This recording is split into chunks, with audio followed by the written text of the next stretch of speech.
Olá, seja bem-vindo, seja bem-vinda. Estamos de volta, iniciando o módulo 4 e na videoaula da unidade 1 a gente vai conversar sobre Design Thinking. O que é Design Thinking? Calma que eu vou te explicar tudinho nessa videoaula. Vamos lá? Para a gente entender a proposta do Design Thinking, eu quero começar com essa frase do Paulo Freire, do livro Por uma Pedagogia da Pergunta, que ele diz o seguinte: deve ousar-se ao risco, deve provocar-se ao risco, como única forma de avançar no conhecimento, de aprender e ensinar verdadeiramente. E aqui o Paulo Freire está falando de ousadia para a inovação, está falando de uma aprendizagem verdadeira e significativa. E como isso se relaciona com design thinking? Nessa primeira videoaula do módulo, a gente vai entender um pouquinho o conceito e na segunda videoaula a gente vai conversar mais sobre o design thinking na educação. Vem comigo. Para a gente começar a entender esse conceito, eu chamei aqui o Tim Brown, que é uma grande liderança em design thinking no mundo todo, e ele escreveu um livro, Design Thinking, uma metodologia poderosa para decretar o fim das velhas ideias, onde ele diz o seguinte: o design thinking ou pensamento de design é uma abstração do modelo mental utilizado há anos pelos designers para dar vida às ideias. Esse modelo mental e os seus poderosos conceitos podem ser aprendidos e utilizados por qualquer pessoa e aplicados em qualquer cenário de negócio ou social. A gente pode pensar, então, o design thinking como um processo com algumas ferramentas que nos ajudam a entender o contexto, que nos ajudam a focalizar as pessoas e que nos auxiliam a construir ideias inovadoras para atender a problemas reais em qualquer contexto. Por isso, o design thinking pode ser aplicado em qualquer área do conhecimento, em qualquer contexto. Pode ser no modelo de negócio, pode ser na educação, pode ser numa política pública. Em qualquer situação, o design thinking pode ser útil para trazer novas ideias, para trazer novas propostas que tenham significado dentro do contexto em que as pessoas estão pensando essas novas ideias. E como foi que surgiu o Design Thinking? O Design Thinking surgiu primeiramente lá na Universidade de Stanford, com um grupo de pesquisadores que estavam fundando a escola de design, isso lá em 1973, e eles começaram a pensar, né, como que a gente pode pegar a forma que os designers pensam e colocar a serviço de outras áreas como saúde, educação, etc. E quem liderou esse grupo foi o David Kelly, o fundador da IDEO, que é a maior escola de design do mundo, e trouxe uma perspectiva de humanização do trabalho. E eles conseguiram pensar numa forma, num conjunto de ferramentas para levar o pensamento de design de forma independente para as outras áreas. E o design thinking está baseado nesses 4 princípios: na empatia, ou seja, o ser humano está no centro do processo de inovação, tem a humanização da inovação, pessoas criando com pessoas e para as pessoas, a colaboração, múltiplos olhares ajudam a compreender melhor o que é preciso ser feito, a criatividade, a liberdade de errar e aprender com o erro, a liberdade de mudar a rota a qualquer momento, a liberdade de matar ideias também, o resgate da confiança no potencial criativo.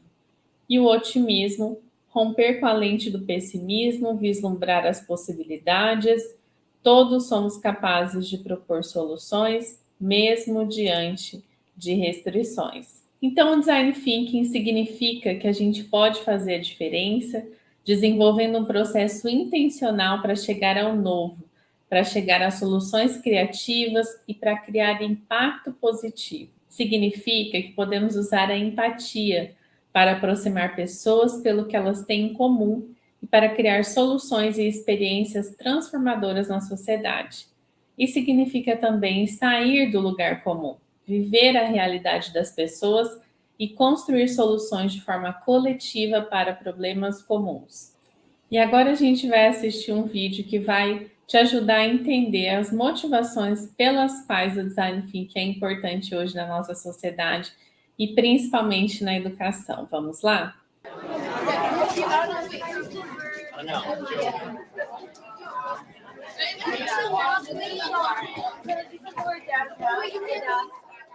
When I first came across design thinking, I was skeptical and I didn't want another thing, right? Another thing added to the plate. For 15 years, I've wanted to have a career in education, but it's been an emotionally rocky road. I've been frustrated. I've been really happy.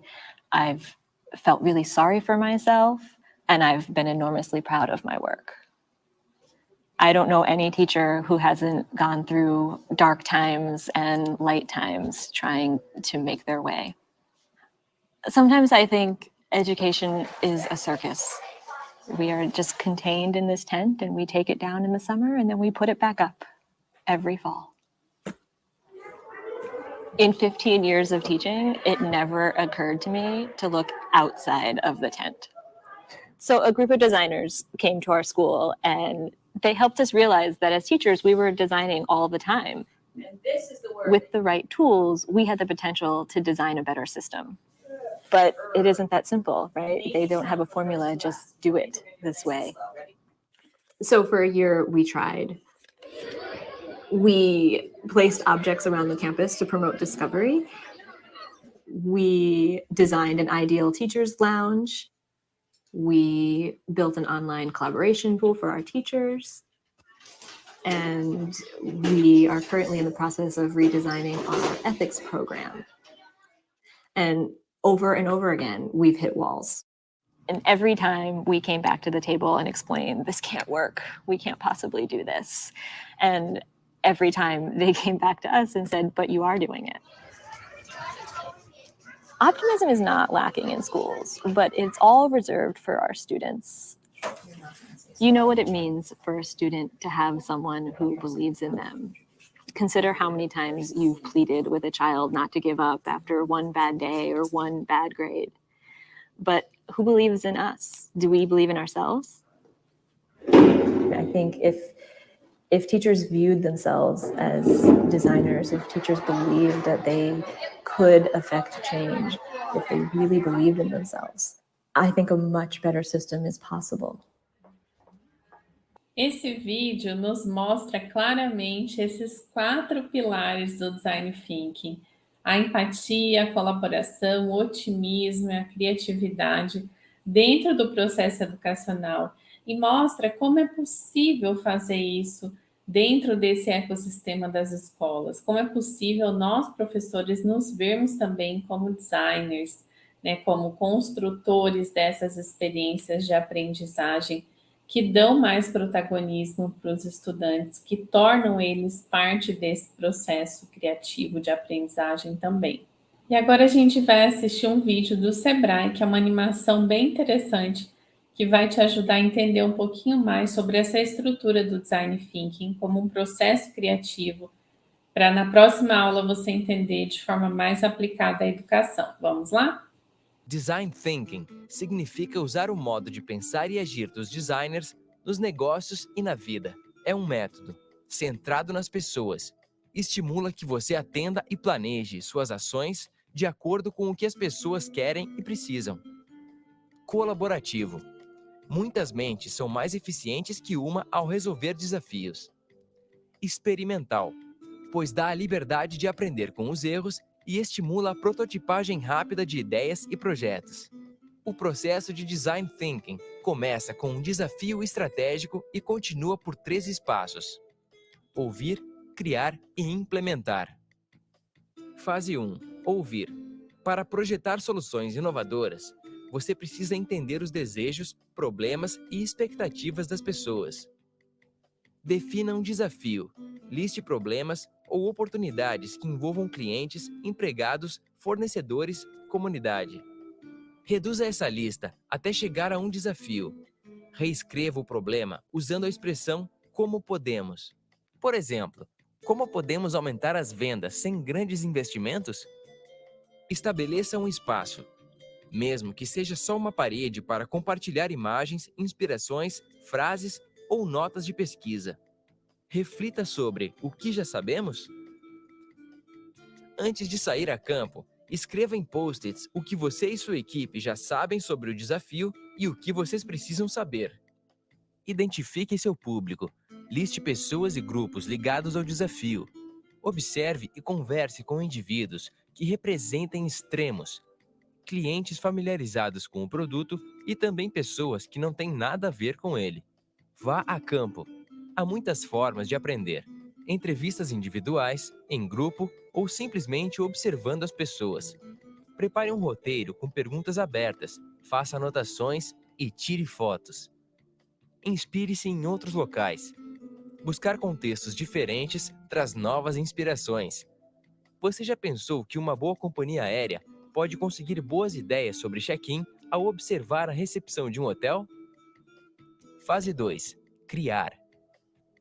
Traduza em oportunidades o que observou e ouviu.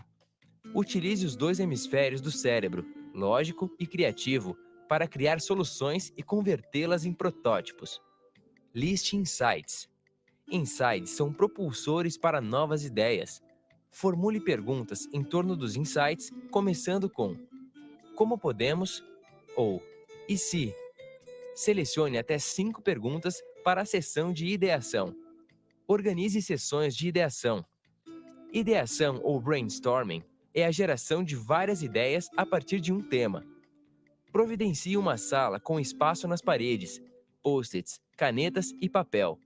Fixe o desafio e as perguntas do brainstorming na parede e peça aos participantes que escrevam suas ideias. Agrupe as ideias similares e escolha as mais promissoras. Tenha como objetivo até 3 ideias. As regras para um brainstorming eficiente e divertido são: troque qualidade por quantidade. Quanto maior o número de ideias, melhor. Evite julgamentos. Não há ideias más. Se você não gosta de uma ideia, torne-a melhor. Encoraje ideias ousadas. Novas ideias ou um olhar diferente para uma mesma ideia gera inovação. Combine e aprimore. Ideias podem ser adaptadas e transformadas em outras. Transforme ideias em realidade. Construir protótipos é a melhor forma para tornar suas soluções tangíveis rapidamente e com baixo custo. O alvo da prototipagem não é terminar, mas sim aprender o que é importante para os clientes e em que melhorar. É possível prototipar quase tudo através de modelos. O modelo físico de um produto. Storyboards. A experiência do cliente através de uma série de imagens, desenhos ou blocos de texto. Encenação. A experiência emocional com um produto ou serviço é melhor expressa com a equipe atuando como consumidores. Fase 3. Implementar.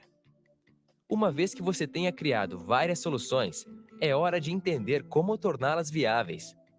Crie um modelo de receita.